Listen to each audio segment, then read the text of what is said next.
So we've recently started to build circuits and PCBs with quite a few inputs and outputs. For example, we had a program counter, first breadboard and then PCB, which had a lot of inputs to dictate the jump target locations, the jump offsets, but it also produced a lot of outputs.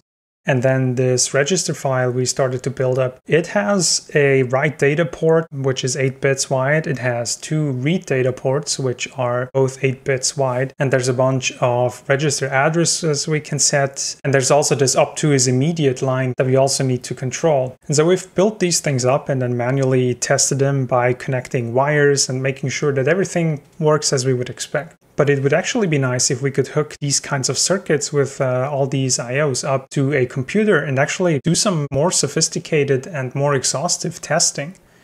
So one way of doing this is to use a USB logic analyzer. For example, this Digilant logic analyzer, which has a bunch of inputs and outputs, and you can use a program on the computer to actually read and write these inputs over USB. And these logic analyzers, they usually have some memory on board such that they can quickly sample a lot of inputs in rapid succession, such that you can observe signals at speed. But as you can see, this is pretty pricey. This thing sets you back $230 US, and it gives you only a handful of inputs and outputs. And so these logic analyzers are actually a bit overpowered for just testing that a circuit is correct, because these are built around the constraint that you want to observe a circuit running at speed, and you want to be able to record what the circuit is doing at that speed. And this is actually not something that is necessary when we do testing, because we can usually take our time to apply inputs and then check for correct outputs. There are also cheaper solutions though. For example, this is a USB logic analyzer from SparkFun, which is only $20. But the big downside here is that it's just an 8-channel logic analyzer. This is barely enough to drive or observe one of the write data ports on our register file. But we would need 3 of those just to work with the write data and the 2 read data ports. And then we would still need additional logic analyzers to drive all the register address selections and the clock. And then quite often the logic analyzers are input only. They can only observe a circuit, and you would need a unit that has a dedicated pattern generation capability on board to actually be able to produce also some output that you can feed into a circuit that you're trying to test. At the end of the day, all we want is something that easily connects to a computer, so probably a USB connection, and we want a cheap way to add hundreds of inputs and outputs to this USB connection such that we can hook up a circuit and control the circuit's inputs and observe its outputs. And so in the makersphere, if you have a microcontroller which has a limited number of ports, there's this notion of a port extender or port expander, which is basically a chip that has some serial interface like I2C or SPI that you can hook up to a microcontroller. And on the other side of that, it basically provides a list of GPIO pins that you can either drive or read from. And this looks pretty promising. Let's go take a closer look at those. So let's first take a look at serial in, parallel out shift registers. The 74HC595 is a pretty good example of this. It's a pretty simple arrangement. The chip has 8 data outputs. It has an internal shift register, a shift input, a shift output, a store strobe, and a clock input. And so if we have some data that we would like to move into this chip, we can use the shift input and the clock to shift that data in 1 bit at a time. And on every clock tick, the data slides further to the right into the chip. Once we're happy with what we have shifted into the chip, we simply stop toggling the clock. The data doesn't immediately show up at the output of the chip though. Otherwise we would see all these intermediate states as we would be shifting the data in. We can change that by toggling the store strobe, which basically instructs the chip to copy the data from the internal shift registers to the output latches, which makes the data appear on the output pins of this chip. We can also shift in more data than fits inside the shift register itself. We toggle the clock and shift data in. And once we have completely filled up the chip's shift register, the data will start appearing on the shift output and basically drop out of the chip again. And again, once we're done shifting, we just toggle the store strobe such that the last 8 bits that we shifted in become visible at the chip outputs. The fact that the data that doesn't fit in the shift register gets shifted out on the other end, again, is extremely useful. It allows for multiple of these shift registers to be hooked up in a chain. So we simply connect the shift out of the previous chip to the shift in of the next chip in the chain. And in this new arrangement, our shift chain can hold 24 bits now instead of the 8 bits of data it held before. And so once we've shifted in the first 8 bits and the first shift register is full, the data starts spilling out of that first chip, but is immediately picked up by the next chip in line. And once we're finished shifting in all 24 bits of data, we can toggle the store strobe again to make all the 24 bits we've shifted in appear at the chip outputs. But what if we want to do the exact opposite? What if we have a bunch of data pins that we want to read into a shift register and then slowly shift that data out? Chips that do that are called parallel in, serial out shift registers. And the 74HC165 is a good example of this. It's pretty much the same arrangement we had before. The chip has an internal shift register, a shift input, a shift output, a clock input, but now it has 8 data inputs instead of outputs, and a load strobe instead of a store strobe. As an example, let's assume the data inputs of the chip are set to some value we would like to read in. We first toggle the load strobe, which causes the chip to read the data at its inputs and copy it into the internal shift register. And once the internal shift registers are loaded, we can use the clock to shift the data out 1 bit at a time. On every clock tick, the data slides further to the right and out of the chip.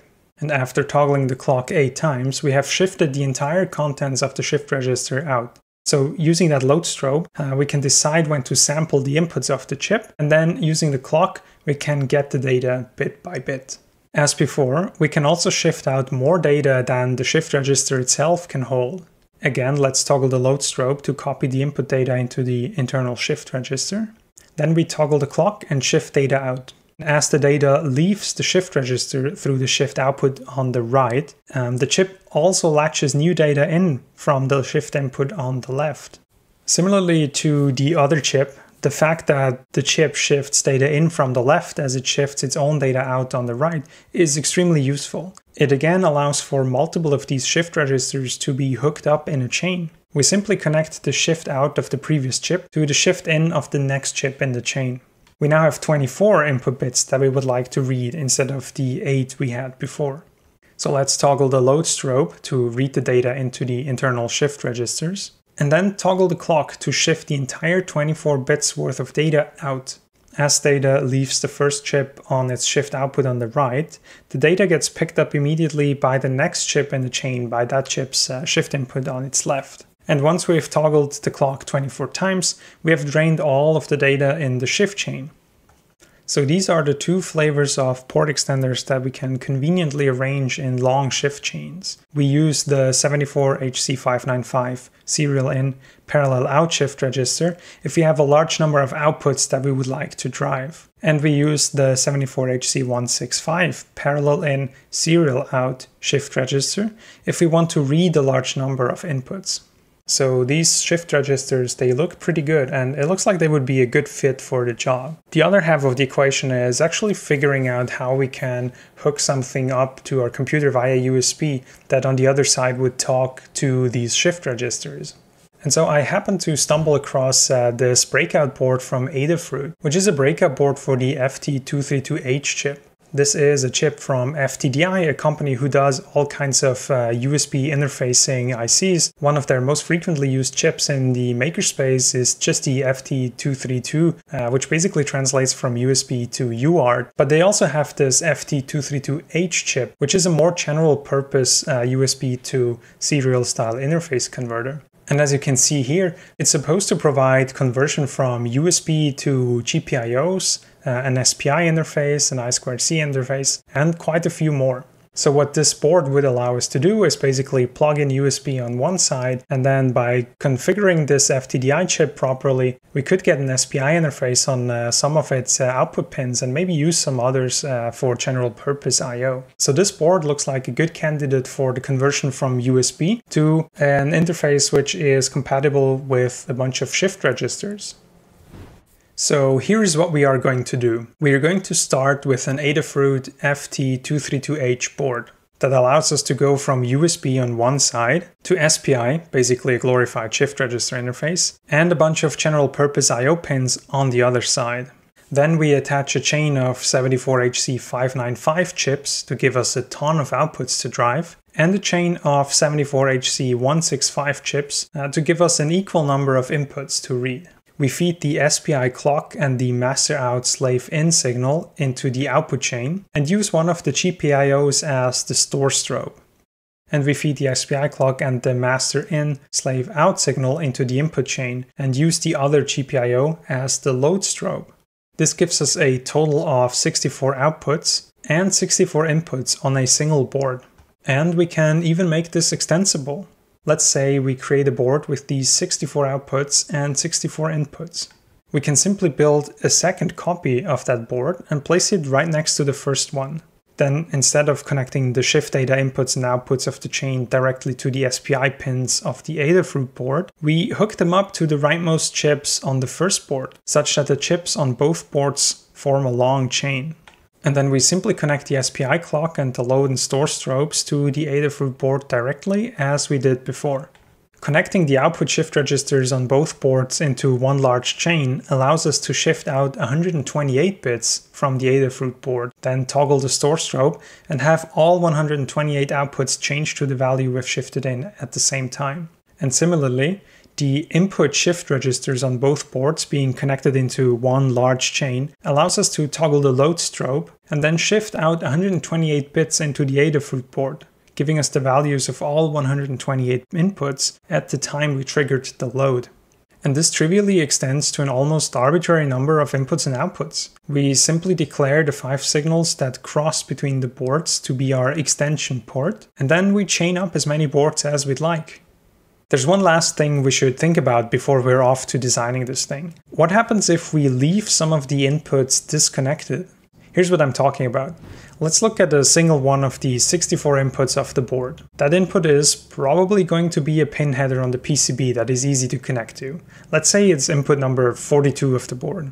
Then on the PCB, this pin header is going to be connected to an input pin of one of the shift registers. Let's say it's connected to input number 2 of one of these shift registers. Now let's connect that input number 42 of the board to something that drives it to a logic 0. This logic 0 will propagate through the wire on the PCB up to the input number 2 of the shift register, which detects the low voltage level and interprets this as a 0. And conversely, when we drive the board input to a logic 1, the value propagates to the shift register input, where the high voltage level gets interpreted as a 1. But what happens if we disconnect the thing driving this value onto the board input number 42? Or if the thing that is driving it has an output enable and we turn the output enable off? In that case, the input goes into a high impedance state, which is usually denoted with a Z. In this state, there is nothing really driving that input to a known value, so it just kind of floats around. The shift register doesn't know that there's nothing driving its input, and it will still try to associate the voltage it sees with a logic level. But since the wire is basically floating, it picks up all kinds of random noise from the environment. The shift register sees that noise as different voltage levels, some of which are above the threshold where it reads something as a 1, and some of it is below. As a result, it's basically reading a jittery random logic value, depending on at whatever voltage that noise currently is. To deal with this issue, I'm going to add a pull-up resistor to that wire. And now if we set this pull-up input to 1, the resistor is going to pull the wire up to a logic 1. And if we set the pull-up to 0, the resistor is going to pull the wire down to a logic 0, effectively becoming a pull-down resistor. Now let's reconnect board input 42 to something that strongly drives the input to a value, let's say the value 1. The strong driver will easily override the weak driving strength of the resistor, and the shift register will read the value as a 1 as we'd expect. For science, let's go through all the combinations of inputs and pull-up values and fill in a truth table with the value the shift register sees for each combination.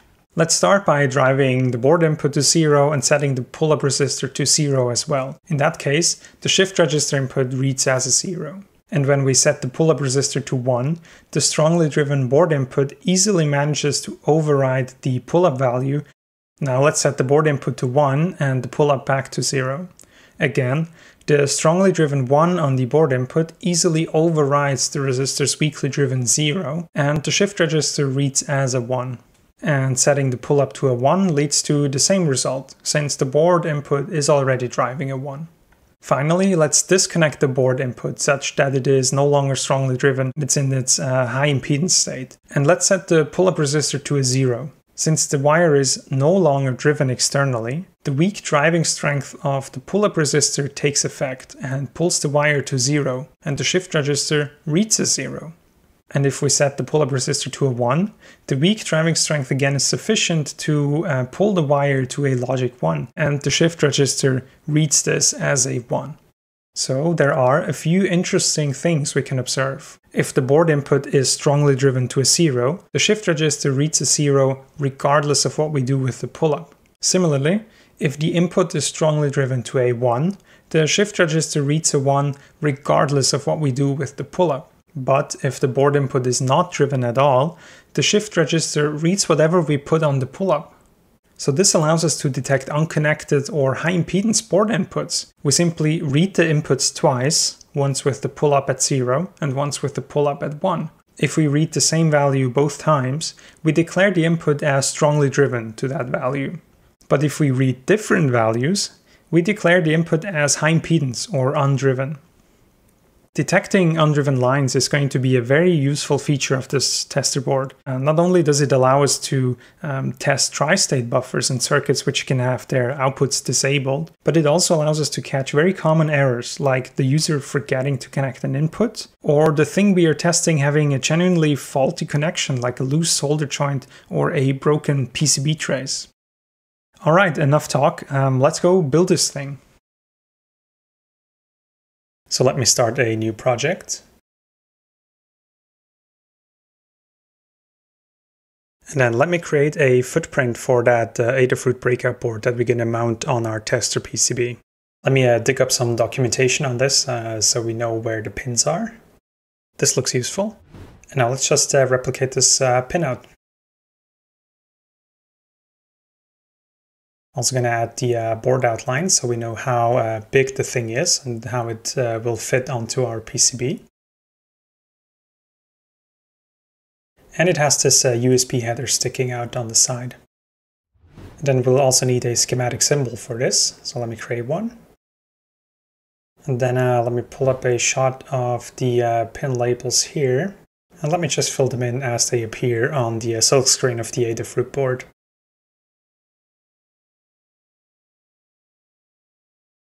Now let me make sure that the footprint actually matches, that the order of the pins is correct. And we'll have to associate the footprint with the symbol here, such that we can use it in a schematic and have everything hooked up on the PCB layout later. Time to get started with the schematic. Let me add this Adafruit symbol that we just created, and let me hook up the ground connections and also the 5 volt and 3.3 volt power supply. And we need a level shifter to go from the 3 volts that the Adafruit board produces on its IOs to the 5 volts that we need on the tester circuit. This 4504 chip here is a pretty convenient solution to this problem. All it does is it shifts 6 signals from one voltage to another. So let's add one to the schematic. And we are actually going to need 2 of those because we have outputs from the Adafruit that we need to shift up to 5 volts, but it also has some inputs that we need to shift from the 5 volts of our tester down to the 3 volts that the Adafruit is happy with. And so let's add the SPI connections. D0 is going to be the serial clock. D1 is going to be the master out slave in, so that's basically the data output from the Adafruit into the tester board. And pin D2 is going to be the master in slave out, which is the data returning from the tester board back to the Adafruit board. And then D3 is a chip select signal that we're not going to use. So we continue with pin D4, which is the first general purpose input and output we have. And so pin D4, we're going to connect to a store signal, which we can use to make the data appear at the shift register outputs after we're done shifting everything in. Pin D5 is going to be a load signal, which does the opposite thing. We trigger this line to copy data from the shift register inputs into the internal shift register where we can shift it into the Adafruit board. And then pin D6, we're going to connect to an auxiliary store signal because I think we'll have two shift chains on the board, one for the primary outputs and one for a few helper signal and LEDs. So let's connect these up and also mark all the other pins as unused. And then let's start by shifting all the outputs of the Adafruit from 3.3 volts up to 5 volts. And we're going to do this by simply connecting the 3 volt outputs to the input of the first level shifter that we have. That's basically the side that's connected to 3.3 volts itself. And then on the other side, out come the same signals, but at 5 volts. And we're not using the last level shifter input. And then the second level shifter we're going to use to shift from 5 volts coming from the tester PCB to the 3 volts that the Adafruit breakout board can accept. And basically the only signal that flows back from the tester to the breakout board is this master in slave out signal. This time around the 3 volt signal is going to be the output and the 5 volt signal is going to be the input to the level shifter. And we're not using any of the other inputs of this shifter. And there's also this select line which the 4504 datasheet documents as enabling the TTL signal to CMOS logic level shifting. It also says that when we shift from one CMOS level to another, which is the case for this board here, we can just tie the select line to ground. And now there's an alternative approach here for downshifting from 5 volts to 3 volts, which doesn't need a dedicated chip. We can just use a resistor divider to divide the voltage down from the 5 volts to the 3 volts. And so if you don't want the expense of a second 4504 chip just to shift one single signal from 5 volts to 3 volts, the alternative approach is to just not populate that chip and use the resistor divider here.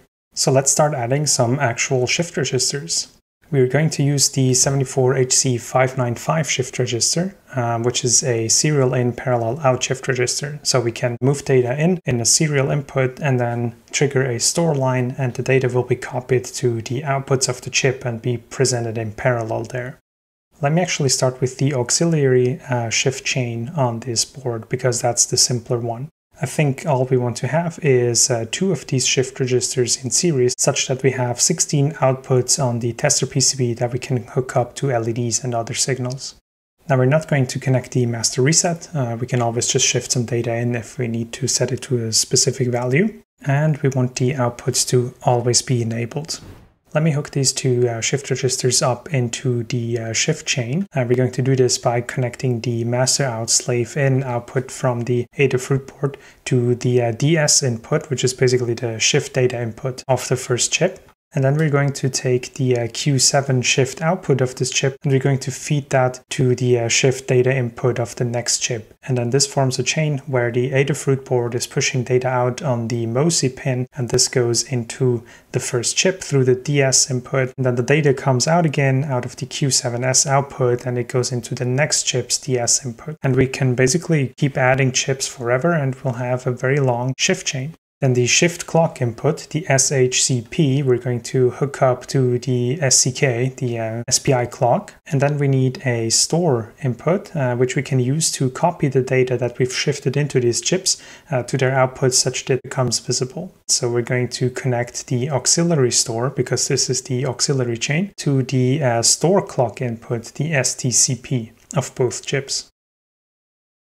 And then let me add 8 blue LEDs to this first chip. These are going to make the board look pretty cool because we can arrange them in a sort of progress bar setup where they form a circle or a bar that we can slowly fill up to show the progress of the test we're currently doing. And then the upper 4 outputs of the second chip we're going to use as just arbitrary clock signal outputs. The idea behind having these separate clock lines is the usage model for this tester is likely that we're going to hook up a few inputs of whatever we want to test to the outputs of the tester, and then take the outputs of whatever we're testing and hook them back up to the inputs of the tester. And then to actually perform the individual tests, we're going to set some outputs such that the design we're testing has something to read in. And then we want to toggle the clock and then we want to read back whatever the thing we're testing has produced as a result. And so having these 4 separate clocks lends itself really well to this model, where we first shift some data out, toggle a clock, and then shift some data back in.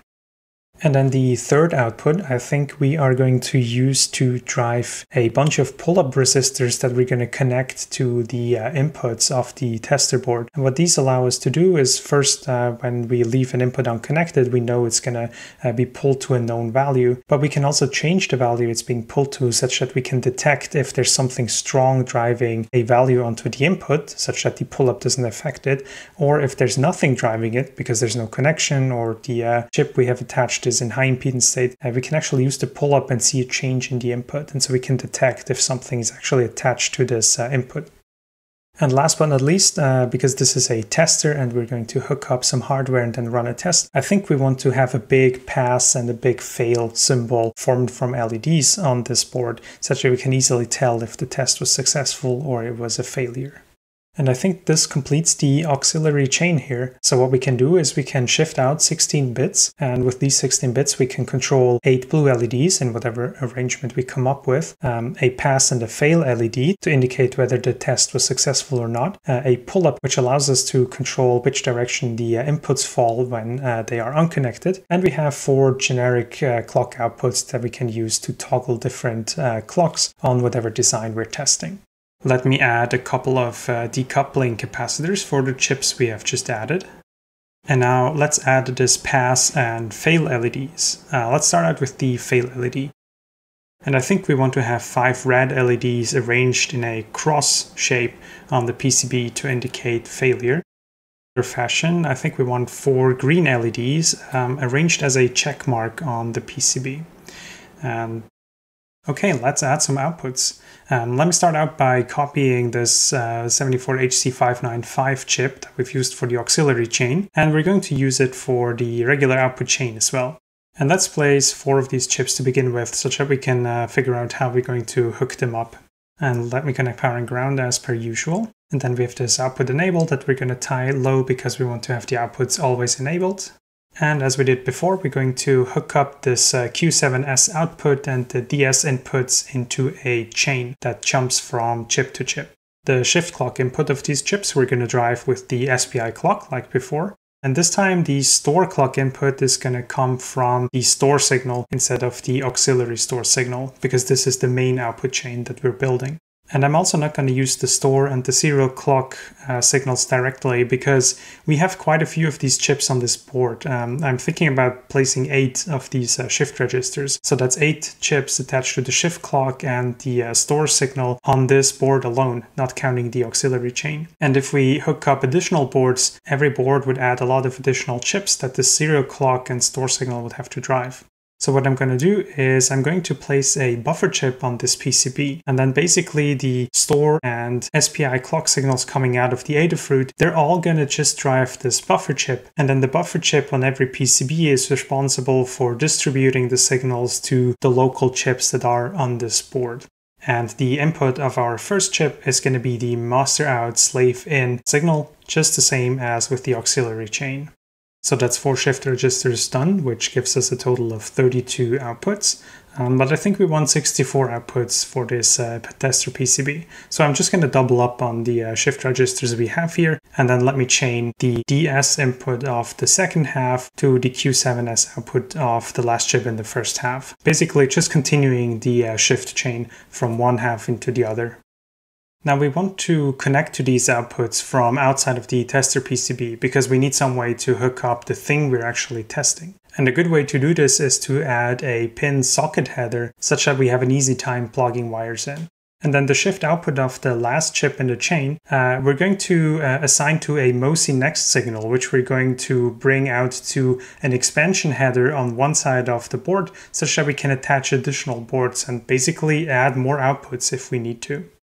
And now let's do the exact same thing for 64 input channels. We're going to need a different chip. This time it's the 74HC165 chip, which is a parallel in serial out shift register.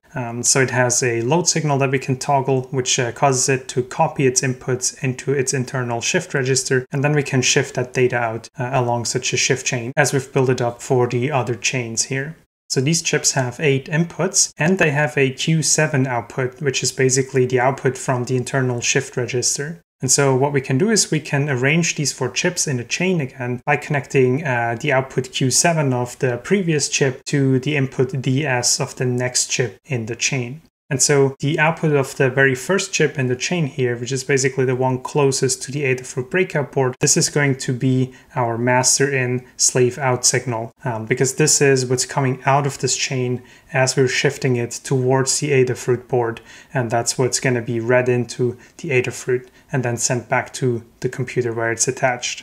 And then all the others form a chain. And then we're going to clock these chips with our SPI clock signal. And we have a load signal coming from the Adafruit board that we can directly attach to this parallel load input that these chips have. And there's also this Q7 inverted output that we're not using. And now let me add the pin header that we're going to use to connect to the inputs of these chips and the pull-up resistors, one for each of the input channels here, that we can use to control in which direction the input floats if it remains unconnected. And then I'm going to just double this up for the 2 chips at the bottom. And then we want to duplicate this whole thing such that we have 8 such chips, 64 input channels in total on the tester PCB. There is a small problem we need to address with these shift register chips here. When we toggle the load line, the chips copy the current input into their internal shift registers, and the first bit of those shift registers becomes visible on output Q7 immediately. So the Adafruit board would immediately see the first data bit as soon as the load line is toggled. However, the way the SPI protocol works is that it expects that it has to toggle the shift clock first to produce the first item. And so what would happen here if we just connected this up like this is that the Adafruit board would basically discard and throw away the first data item, which is present immediately after the load, and skip over it and then just keep reading starting from the second bit. And so what we have to do is we have to delay this meso signal that's coming out of this input register shift chain. And an easy way to do this is to just feed it through a register and clock the register with the SPI clock. And so when we do a load, the first bit is going to appear at the output of the first chip here in the chain, but the Adafruit board is not going to see it because it's delayed by this register. And then we have to toggle the SPI clock once, which is basically what the protocol does for us, and only then are we actually starting to feed the data into the Adafruit board. Now we only need a single flip-flop for this, and quite conveniently for a lot of these 74HC series chips there are single gate variants in SMD packages available. So here, for example, the 74HC175 is a flip-flop chip which has a bunch of flip-flops inside, but there's also this 1G variant, which is basically saying this is a single gate broken out of that larger chip. And so as you can see, you get this pretty convenient single register in a quite nice small footprint, and it basically has a clock, it has a data input, it has a data output, and it has even a reset signal, which I think we're not even going to use. So let me add one of these 1G175 chips to the schematic, and let me insert it on the meso signal between the input chain and the Adafruit board. And so pretty straightforward. The input is going to be the meso signal from the inputs. The output is going to be the delayed meso signal. And as a clock, we're just going to use the SPI clock. And we also need that buffer chip that is going to buffer the store SPI clock, meso, and MOSI signals for us. I'm going to use a 74HC125 buffer chip, and we're just going to feed these signals as they come out of the level shifters through the buffer and then distribute them to the input and output chain on this board. Now let me connect this meso next and MOSI next signal together with the pull-up, load, store, and shift clock, and let me arrange this into an expansion pin header that we can put on one side of the PCB. And then let's do the same thing for the other side of the PCB, basically also collecting the SPI clock, the load and store signals, the pull-up, and this time meso and MOSI on the other side of the chain. And so now this board has two functions. Either you populate the Adafruit breakout board and the level shifters and the auxiliary chain that is on there, and this gives you a first 64 outputs and 64 inputs, or you can leave all those away and simply populate these expansion headers, and that gives you an expansion board that you can plug into an existing tester PCB. And you might even come up with other kinds of PCBs that you can hook up into this chain and basically build more and more input and output capability. And finally, let me add a few convenient power headers that we can use to power whatever we're testing. And then let me clean up the schematic a bit. We probably also want a power LED such that we can tell if the board is powered up. And for some better decoupling, let me add a 10 microfarad capacitor for the entire power supply. And also for all these chips we've just added, we also need 100 nanofarad decoupling capacitors all over the place. I'm going to add a few descriptions and some instruction text here, maybe separate the layout a bit with a few lines and then add a frame around it such that it's easier to read the schematic. And we should be all set to take this into the layout editor and actually come up with a PCB layout for this tester. Let me get started by roughly planning the layout of the pin headers and the Adafruit breakout board, as well as the expansion header to the left and right of the PCB. And then let me arrange the LEDs into this circular progress bar shape, the check mark and the cross. And let's take a look at this in the 3D preview. That looks pretty good. And now I'm going to bring in the level shifters. Let me roughly plan how we can route the connections. And let me also add this meso delay register that we've added. And then let me finish up the auxiliary chain of shift registers here. We need the resistors for the LEDs we have attached to that chain, and we need the two shift registers themselves. And then let me also figure out how to route the signals related to the auxiliary chain.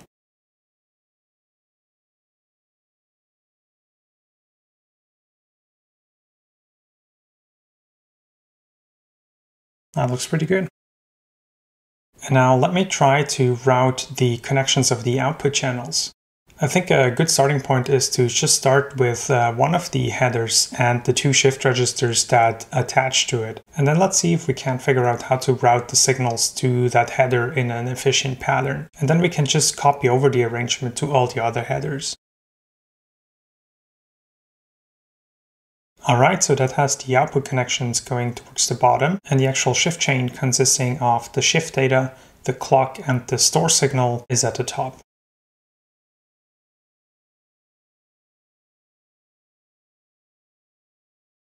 Alright, and we have some space left down here, so let me move the shift registers closer to the pin headers.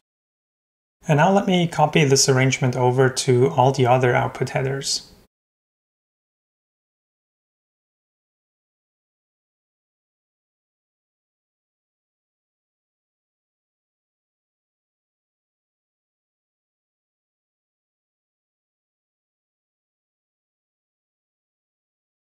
So that's the output wires all set up. Let's move towards the bottom of the PCB where the input headers are located. And let's do the same thing. Let me place the shift registers somewhere close to the actual pin headers and then look for an efficient signal routing. Okay, so that's the connections for one of the input headers all done. Let me move the pull-up resistors close to this header. And then let me refine the order of signals inside the resistor network such that it becomes easier to route the signals.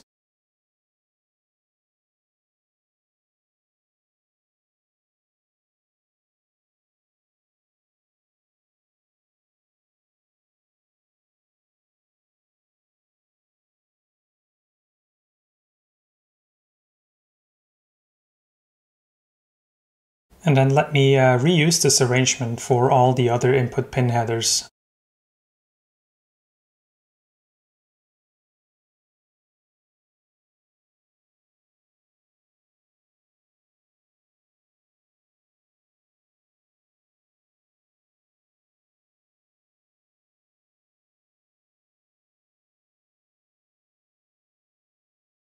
Alright, so that's both the output channels and the input channels placed and routed. All right, it's time to finalize some of these chip placements.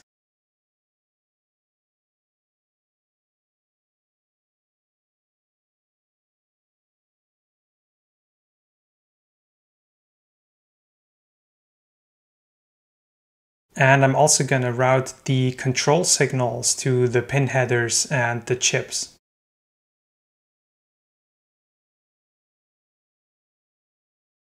Let me move the output headers around a bit such that the whole board becomes symmetric, which is going to make using it a lot easier, and it's going to be prettier to look at. And then these LEDs are also a bit too far to the bottom, so let me try to move them around a bit such that they are closer to the center line of the board.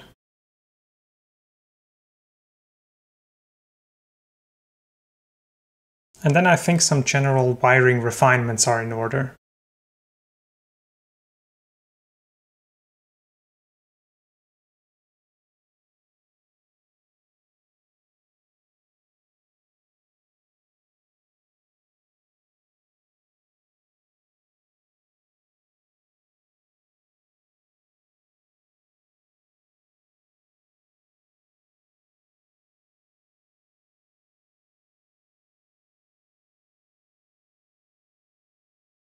We still have that power LED that needs to go onto the board somewhere. I think here in the bottom left is a good spot for it.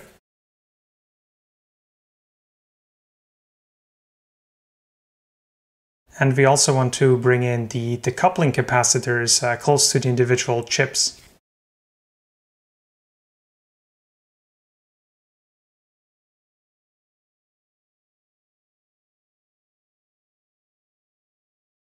And with everything placed, let's pour some copper. Let me create a VDD plane on the top layer and a ground plane on the bottom layer.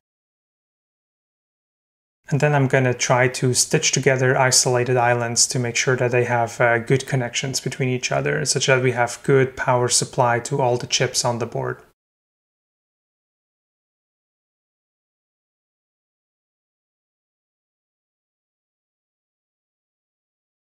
Let's take a quick look at the 3D preview. All right, this looks pretty good. The silk screen still needs some work, but I think placement-wise, everything looks like it's going to be very useful and convenient. And now for some silk screen and board finishing in general.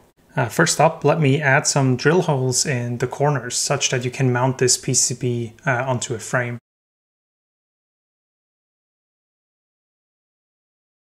And then let me add some labels to the output headers.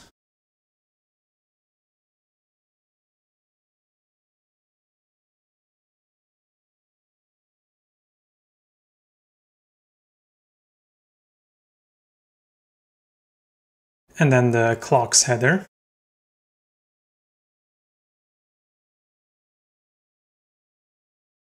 And the input headers.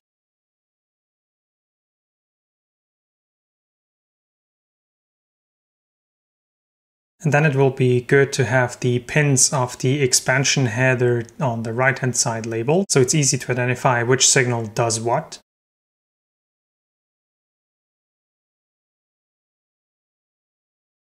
And then we'll do the same thing for the expansion header on the left.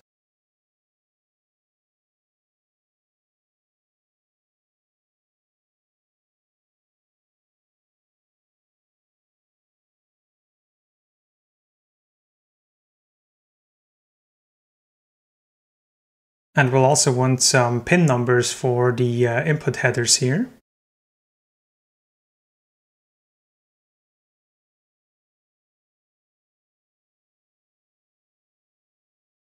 And let me hide the manufacturing serial number under a chip by providing a placeholder text that the manufacturer JLC PCB will replace with the order number.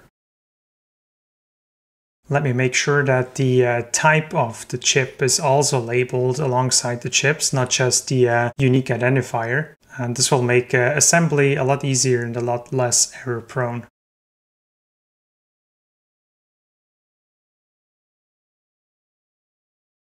And finally, let me add a PCB title and version number.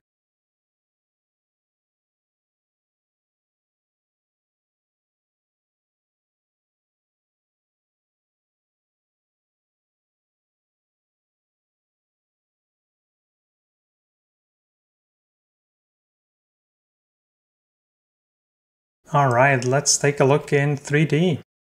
This looks pretty nice. That's quite a few chips packed onto a fairly small footprint of a PCB. And we have these nice indicators to show you whether the test has failed or passed. And we have this progress bar, which is going to make using this tester board a lot of fun. Let me order this up and we'll start assembling as soon as I get the PCBs back.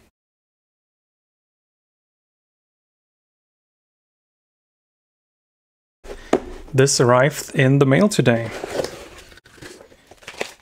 Tester PCB and a stencil to apply the solder mask.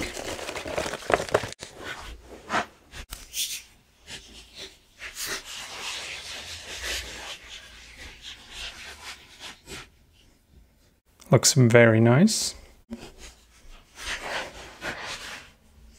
Yeah, this is going to make it so much easier to apply solder paste to this board and get this soldered up pretty quickly. All right, let me prepare the soldering setup and then we'll apply some solder paste to this and add the components and then actually get soldering. So let's take a quick look at the actual PCBs themselves and how the stencil lines up. So it's usually a good idea to create a kind of larger flat spot around the PCB we're interested in.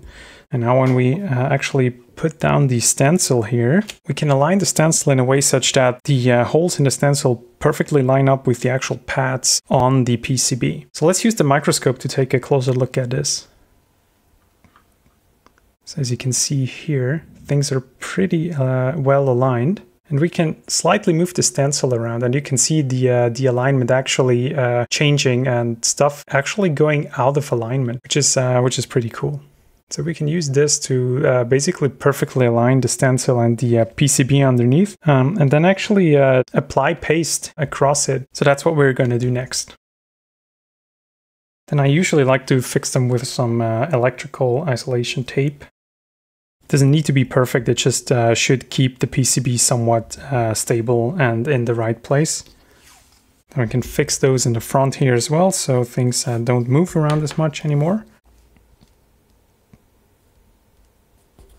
All right, then as a first step, what we want to do is we want to give the PCB and also the stencil a quick wipe down with some isopropyl alcohol. This will remove some of the residue and dirt that has gotten onto it.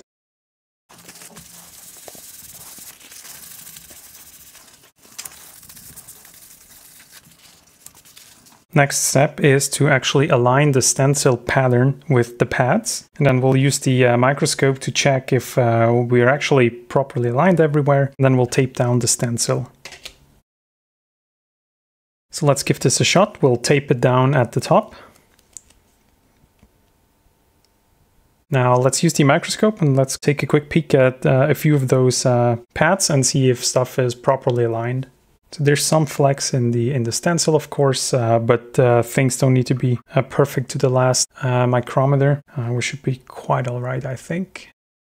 All right, so next up, basically what we need to do is apply some solder paste to the stencil and then scrape it down. And this will push it through the stencil onto the pads, and then we'll be all set up to actually populate the board with the components and get soldering. All right, let's fold this up. Looks kind of promising. Yeah, not too bad. We got some smidging and squeezing going on, but the solder mask will help distribute that properly. Next step, remove the stencil, clean up the stencil so the solder paste doesn't dry, and then actually populate this PCB in the middle here, which actually contains all the solder paste.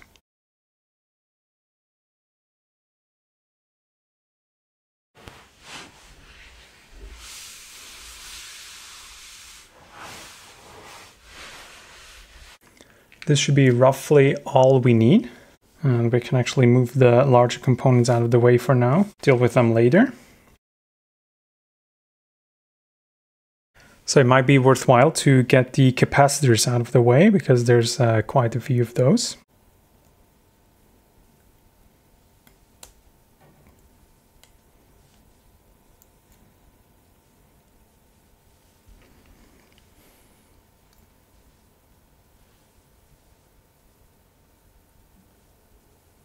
Next up, let's move to all the 100 nanofarad capacitors. These are all over the PCB.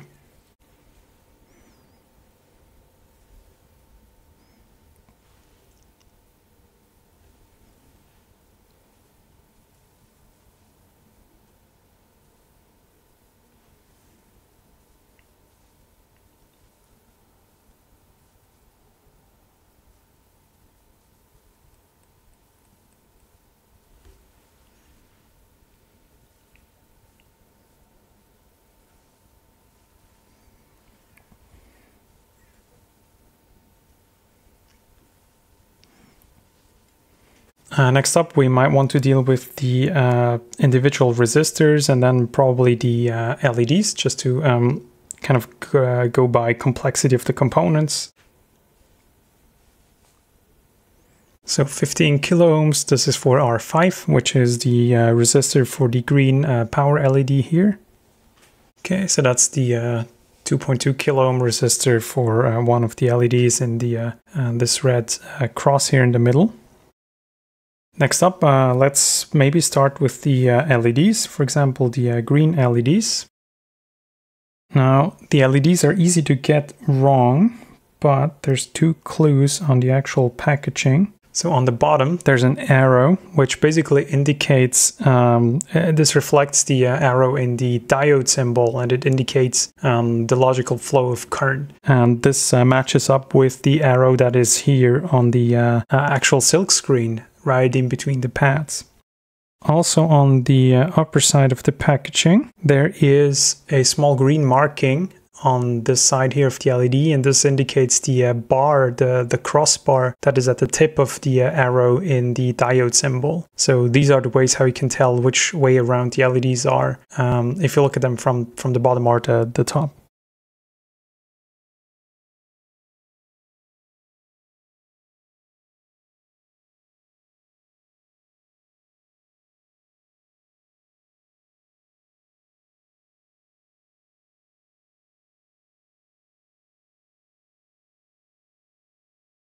Next up, let's maybe do the red LEDs, which is primarily, or actually exclusively, this cross here in the middle.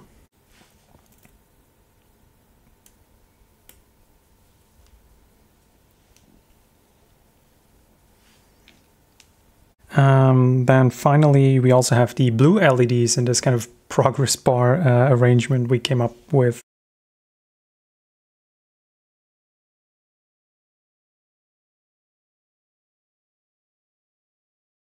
All right, that's all the LEDs done. Let's maybe do this flip-flop IC all the way up here.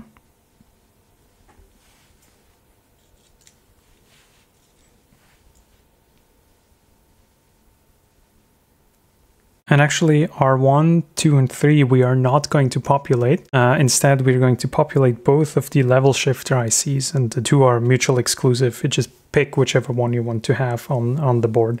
So next up, let's maybe populate the resistor network over here for the red LEDs, which is RN3. And that's going to be the 2.2K resistor.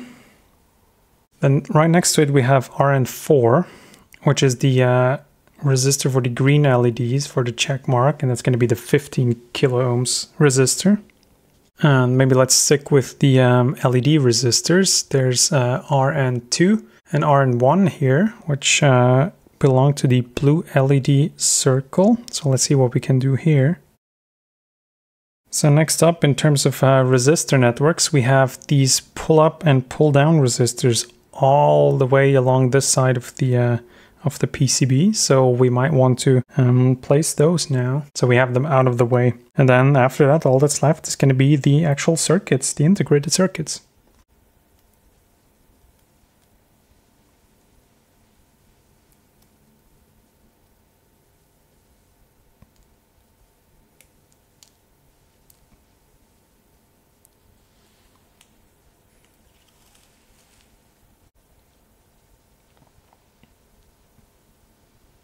So that should be pretty much everything in terms of resistors and capacitors and LEDs. So essentially what's left is all the integrated circuits.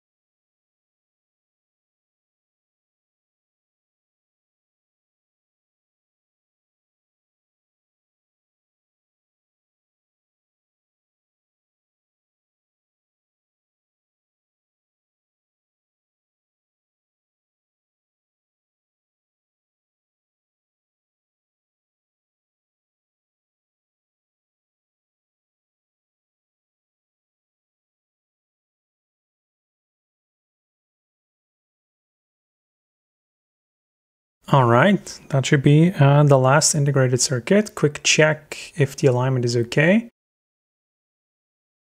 So I would say we are ready to actually move towards the soldering part. And for that, I'm going to need to heat up my hot air gun, which will be the thing I'm going to try to actually get this stuff all soldered up.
All right, so that's the board all soldered up, but probably with a few bits and pieces that still need additional fixing. So let's let this cool down a bit and then actually go check how the connections turn out. I'm pretty sure I've seen some of the resistor networks here not take solder properly or actually develop some bridges. And these will need to fix up later manually. Okay, let's see what we can do. Maybe the most obvious thing first, which is the capacitor up here.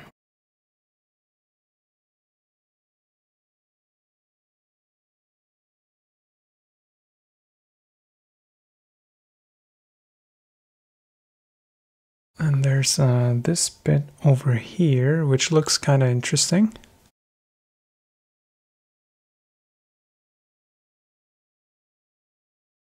That was easy.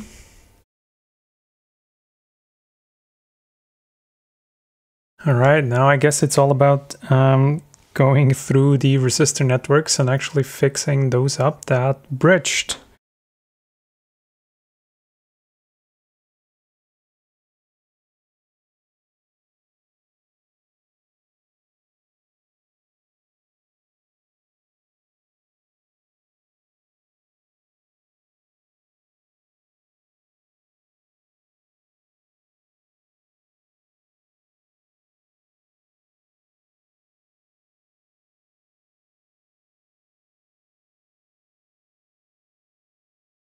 All right, so most of this is now properly soldered up. And the one thing that remains to be soldered are actually the connection headers. And it's probably a good idea to start with the expansion header output over here, because this is going to be the thing that connects to the next PCB over, and it's also the lowest of the components that we are going to add now.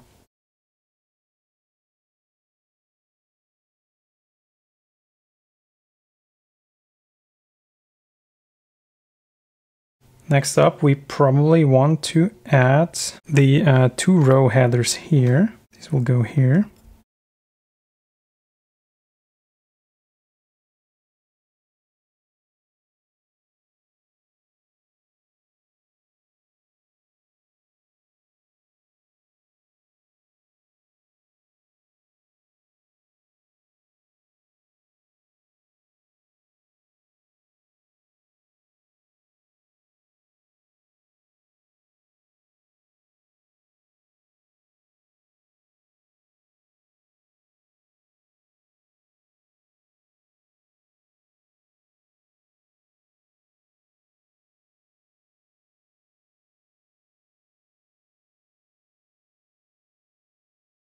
All right, this is pretty exciting. This tester board is going to be very, very useful for testing circuits. But we've been going for a long time designing this and then assembling it and soldering it and getting everything ready. So I think in the next episode, we actually want to write some software for this and see how we can use this tester board to conveniently test an actual circuit and find some faults in it. Thanks a lot for watching. Like and subscribe if you want to see more of this, and see you next time.